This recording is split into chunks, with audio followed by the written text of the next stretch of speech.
یہ کہانی صرف ایک قصہ نہیں بلکہ انسانیت کی سب سے بڑی آزمائش ہے۔ جانیے کیسے اللہ نے حضرت آدم علیہ السلام کو پیدا کیا اور ابلیس نے سجدے سے انکار کر کے غرور کا مظاہرہ کیا۔ اس انکار کے بعد ابلیس نے حضرت آدم علیہ السلام اور حضرت بی بی حوا سلام اللہ علیہ کو بہکانے کی قسم کھائی اور مور اور سانپ کے ذریعے اپنی سازش کو کامیاب کیا۔ یہی لمحہ انسان اور شیطان کے ازلی دشمنی کا آغاز تھا۔ بسم اللہ الرحمن الرحیم۔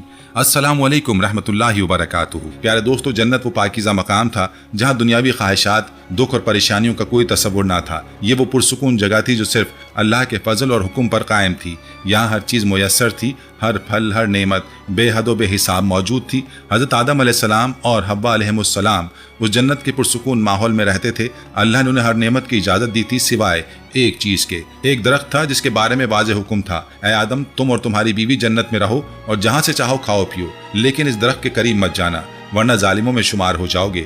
یہ درخت محض ایک درخت نہیں تھا بلکہ یہ اطاعت اور نافرمانی کا پیمانہ تھا۔ یہ حکم انسان کے اختیار اور ارادے کی پہلی آزمائش تھی۔ اسی دوران ابلیس جو اپنے تکبر کی وجہ سے ہمیشہ کے لیے راندہ درگاہ کر دیا گیا تھا، اپنے دل میں حسد اور بغض کی آگ لیے بیٹھا تھا۔ اس نے قسم کھا لی تھی کہ وہ بنی آدم کو گمراہ کرے گا اور انہیں بھی اسی انجام تک پہنچائے گا جہاں وہ خود کھڑا تھا۔ مگر اس کے لیے سب سے بڑا مسئلہ جنت میں داخلہ تھا۔ وہ براہ راست جنت میں داخل نہیں ہو سکتا تھا کیونکہ اس پر جنت کے دروازے بند کر دیے گئے تھے۔ یہی وہ لمحہ تھا جہاں اس نے اپنی مکروہ چالاکی، فریب کا استعمال کیا۔ اس نے دیکھا کہ جنت میں دو مخلوقات ایسی تھیں جو اپنے اوپر ناز کرتی تھیں، مور اپنی خوبصورتی پر اور سانس اپنی تیز رفتاری اور چالاکی پر۔ ابلیس نے پہلے مور کے پاس جا کر اس کی تعریفوں کے پل باندھے۔ اس نے کہا کہ تمہاری خوبصورتی کا کیا ہی کہنا، میں چاہتا ہوں کہ جنت کے اندر جا کر تمہاری خوبصورتی کی تعریف کروں لیکن دروازہ بند ہے۔ مور جو اپنی خوبصورتی پر نازا تھا ابلیس کی میٹھی میٹھی باتوں میں آ گیا۔ مور نے کہا میں خود تو کچھ نہیں کر سکتا لیکن سانپ میری مدد کر سکے گا، وہ اپنے جسم میں تجھے چھپا کر جنت کے اندر لے جا سکتا ہے۔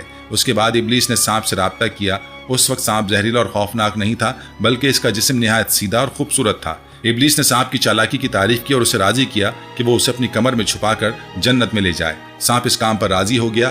یوں ابلیس نے مور کے غرور اور سانپ کی چالاکی کا فائدہ اٹھا کر جنت میں داخلہ حاصل کر لیا۔ پیارے دوستو، جنت میں داخل ہونے کے بعد ابلیس نے اپنی سازش کو عملی جامہ پہنایا۔ اس نے نہایت چالاکی سے حضرت حوا علیہ السلام کو مخاطب کیا۔ وہ جانتا تھا کہ عورت نرم مزاج اور حساس ہوتی ہے، لہذا اسے بہکانا قدرے آسان ہوگا۔ اس نے حضرت آدم علیہ السلام اور حوا علیہ السلام کو بہکانا شروع کیا۔ اس نے بار بار یہ وسوسہ ڈالا کہ اس درخت کو کھانے سے تم فرشتے بن جاؤ گے اور کبھی موت نہیں آئے گی۔ اس نے جھوٹی قسمیں کھائیں اور انہیں اپنا خیر خواہ ظاہر کیا۔ ابلیس کے مسلسل حملوں اور میٹھی باتوں کے آگے حضرت آدم اور حوا علیہ السلام اس درخت کے قریب چلے گئے اور اس کا پھل چکھا۔ جیسے انہوں نے ایسا کیا ان کی جنت کا نورانی لباس اتر گیا اور وہ شرم کے مارے جنت کے پتے اکٹھے کر کے اپنے آپ کو ڈھانپنے لگے۔ یہ ان کی پہلی لغزش تھی اور اسی کے ساتھ جنت میں ان کی آزمائش کا اختتام ہو گیا۔ جب اللہ تعالیٰ نے آدم اور حوا علیہ السلام کو زمین پر بھیجنے کا فیصلہ کیا تو ان تمام کرداروں کو بھی سزا دی جنہوں نے ابلیس کو جنت میں داخل ہونے میں مدد کی تھی۔ یہ سزا اس بات کا ثبوت تھا کہ شیطان کی مدد کرنا چاہے وہ کتنا ہی معمولی ہو، اللہ کے نزدیک ایک بہت بڑا جرم ہے۔ مور پر سزا۔ مور کو اپنی خوبصورتی پر غرور تھا اور اس کی وجہ سے وہ شیطان کے بہکاوے میں آ گیا۔ اس کی سزا یہ ہوئی کہ اس کی خوبصورتی اب اس کے لیے آزمائش بن گئی۔ اس کی سریلی آواز کو ایک کرخت بھری آواز میں بدل دیا گیا۔ یہ بھی کہا جاتا ہے کہ اس کے پروں پر شیطان کی آنکھیں موجود ہیں جو انسان کو غرور کی طرف لے جاتی ہیں۔ یہ انسان کو سبق دیتا ہے کہ خوبصورتی کا تکبر آخرکار ذلت کا باعث بنتا ہے۔ سانپ پر سزا۔ سانپ نے ابلیس کو اپنے جسم میں چھپا کر جنت کے اندر پہنچایا تھا۔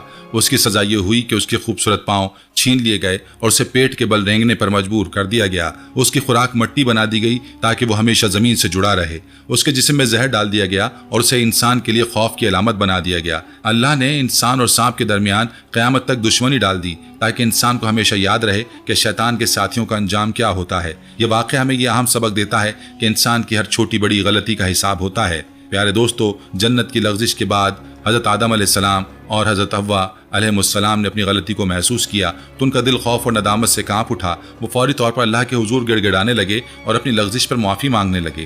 یہ لمحہ تاریخ انسانی کا سب سے پہلا اور خالص ترین لمحہ توبہ تھا۔ انہوں نے وہ دعا مانگی جو آج بھی ہر مسلمان کی زبان پر ہے، اے ہمارے رب، ہم نے اپنی جانوں پر ظلم کیا اور اگر تو نے ہمیں معاف نہ کیا اور ہم پر رحم نہ فرمایا تو ہم نقصان اٹھانے والوں میں سے ہو جائیں گے۔